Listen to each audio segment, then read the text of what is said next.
I want you to give me a couple stories, but how did that work with you and Pat? Because I know you, G, and I know Pat. Yeah, that was that, Jim. You know what that was about. Me and Pat got into it and bumped heads a lot. Right. You know, we were cussing and hollering at each other a lot. But you know what? That friendship got so good now that me and Pat is really tight. You know what I'm saying? Pat had already told me that he wanted me for a long time. You remember, Jim? He came after me in '96. He offered me the most money over to Seattle to come to Miami, but I just didn't want to wear my body down because I knew about his practice styles and how long I wanted to be in the pros. I didn't want to tear myself down. So when I went to him at a later stage, my mind was already set up. I'm gonna probably be in the Hall of Fame. I'm an OG dude, man. I'm in my later state. I'm 36, 37 years old. And I couldn't deal with it. I couldn't deal with what he wanted to do and the way he talked to us and the way he did things. But I understand he's a winner. Yeah, that's the way he was. And then I had to go and talk to Magic Johnson. I had to talk to guys like that to say, yo, how can I deal with this guy about what he's doing so that I won't blow up and he won't blow up? We had a lot of times that we did. I even got Shaq off of him one time. You know, I even got Antoine Walker off of him one time. Yeah. So you know what? Pat will get you to them stages, but all he wants from you, Jimmy, is the best. That's it. That's the only way he can coach, and that's the only way he managed teams is to win. And that's just the way he did it. He did the Lakers like that, and they won a lot of championships. And then he won his first title with Miami. And then he went and put a team together with LeBron and them and won more championships. So, that's just the way he is. And I just had to accept it. And, we clash, but right now, me and him are great friends. We're going to be in the Big Three in a couple of weeks. And Miami, that's right. Yeah. We already planned on doing something out there for that team during that time, that team that won it. And I'm doing a lot of things while I'm there. I'm going to get there early. So that's just the way it is. And, I respect Pat. I know he respects me. But during the time, we bumped heads, but we worked through it. Bro, I'm going to tell you this. When Pat, a couple of things I say about Pat. One, he expects you to be a professional. Come do your job. If you do your job, do what you're supposed to do, you go play. And he expects that you know and you are a professional, that you come to work, and you study your film, you do all the work, you go be in great condition, okay, because of that. So he expects you to do your job, and a lot of coaches don't. So I think a lot of times Pat, being old school, is bringing that mentality that, listen, I'm not here to coddle you. I'm not here to baby you. You got a job to do. I got a job to do. I will say this.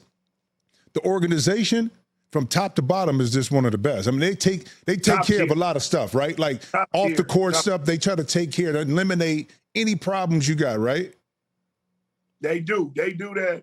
Let me tell you something, Jimmy, that I'm just going to be honest with everybody. That's probably the best organization I played for in my whole career because they do everything top notch. And Pat doesn't take anything from anybody. He wants it to be top tier. If it be the bikes that we rode on, we're going to have the top bikes. The bikes will cost $1,000 a bike. You know what I'm saying? He's going to have everything. The planes that we had everything going there. You were right, Jimmy. If you do the right things by him and play hard and work and get in the gym and do what you got to do, it's going to be top tier and it's going to be A1. Even bringing us to the houses, having dinners and having team unity things and going to the movies and stuff together. Yeah. That's what we did. We did things like that.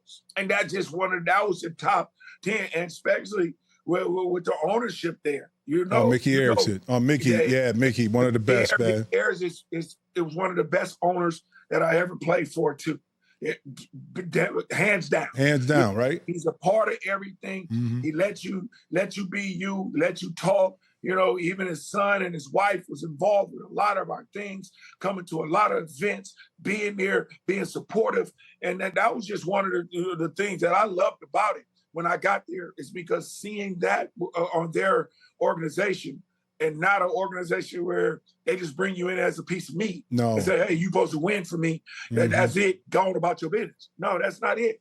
They wanted you to have the top stuff They wanted you to be right. They wanted you to be in shape. They wanted you to have condition, top doctors, top everything. And that was just the way they were. Hey, bro, listen. One time we played well, and we were in between Western Conference trips, right? Two stories.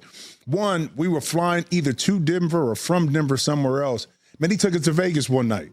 Mm-hmm. You know, one night. Now, we had to be responsible when we was there because we would have practice the next day and do some stuff. But Pat would give you those little nuggets. He would show you a little side like that. He'll be out to dinner. He may buy you dinner. Then he may not talk to you the next day in practice, though. But he'll show you. I think he was the kind that he really didn't want the room to really read him the right way all the time to really know. So he kept you on your toes. One time, we're playing the Rockets in the old Summit. We getting drilled at halftime, right? I mean, he come in on that chalkboard, bro, and I mean, just went off. Then he took this 18-karat gold Biblos watch, slammed it up against against the whiteboard. When we go out, come back, I end up hitting the game-winning shot, you know, to win the game. We run off after the game. He goes through his stuff. Man, he gave me the watch. Now, he liked it. It was broke. I couldn't fix it. I tried to fix it, though, G. But that's an example of Pat Riley. He'd get on you, but then when you do right, he'll also give you your flowers, so to speak, and he'll let you know, okay, this is what I expected. This is what you did.